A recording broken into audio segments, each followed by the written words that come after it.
I will say, though, on this whole anti-woke crusade that so many people are on, and DeSantis saying woke, woke, woke, woke, woke, woke 24/7, and the manufacturer controversies with the gas stoves, with the whatever it might be, Eminem story, or previously, as I mentioned, Biden's coming for your meat, your steak. I think, and I'm kind of excited about the fact that I think the anti-woke is going too far. I think the attack on woke, the obsession over woke, it's gone too far now. Not just in my opinion, as it's been for a very long time, but in the opinion of a lot of people. And I think the GOP has kind of run out of ideas as to how to distract from the real issues by making up fake ones. Run out of a lot of options on that front. And so this is what they have left, and so they're really leaning into it. But Americans, based on polling and based on recent elections, I don't think it's working on the majority. I don't think it's working at all. And it makes sense that it wouldn't work, because as I'm about to show you a clip just as one recent example of this from Kari Lake, I think most people hear what you're about to hear from Kari Lake and just kind of go, what? Number one, what are you even referencing? She's going to say, quote, most conservatives, quote, would rather die of thirst than take a sip of Bud Light. And you would hear that and go, number one, what? Number two, huh? Number three, I don't know. I couldn't think of another term there.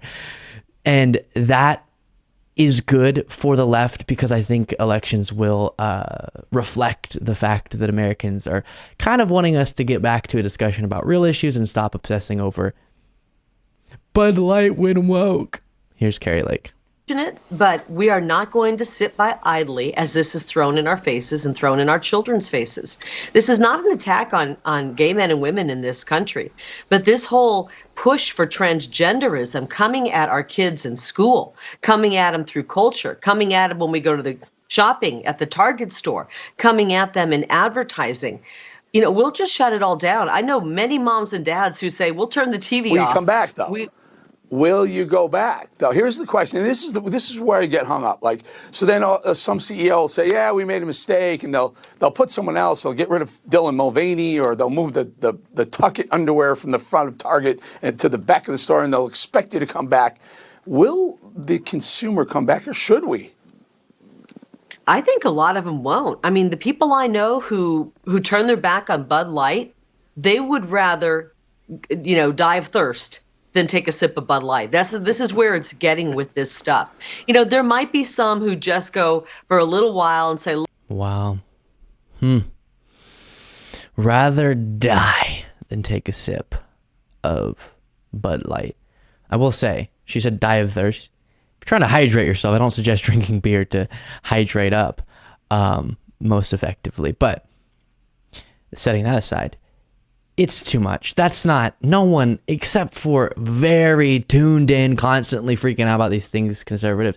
Other than that, the vast majority of Americans, even a lot of Republicans, what is it even about? To summarize, by the way, the Bud Light thing, you would think something significant happened for them to be this angry about Bud Light. I'll die before I'll drink it. All the controversy is a trans woman was sponsored by Bud Light. How is that?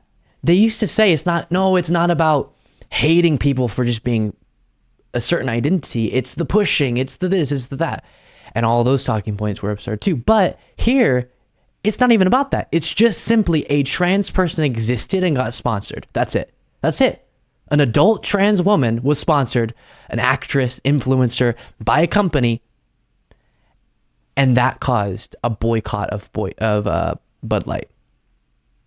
Really wild. And if this is the discussion constantly, and Democrats on the other side, as we talked about with the Jared Moskowitz segment, are kind of just going, I don't know what on earth's going on with all those freakouts, but we're going to work to actually improve your life. We're thinking about your kids' safety at schools. We're thinking about how high healthcare costs are. We're thinking about trying to strengthen unions in this country. We're thinking about trying to increase your wage, addressing the high costs of housing, etc., etc. If that's the message on one side and the message on the other is Bud Light and Target have gone woke. That's not sustainable for the GOP.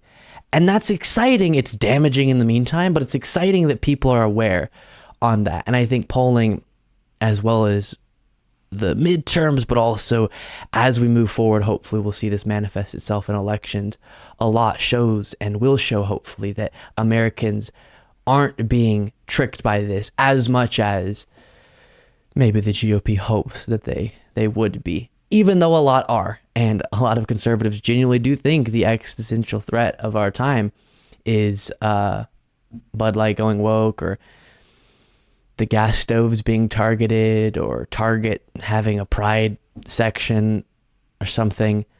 And that's really sad. Imagine tuning into Eric Bowling on that network. I think this is Newsmax. And thinking, this is the news. This is what matters to me today. And this is what I'm going to put emotional stake in. It's not going to continue working. I think people are becoming aware to that. Maybe you would even say people are becoming woke to the idea that the GOP is just distracting them.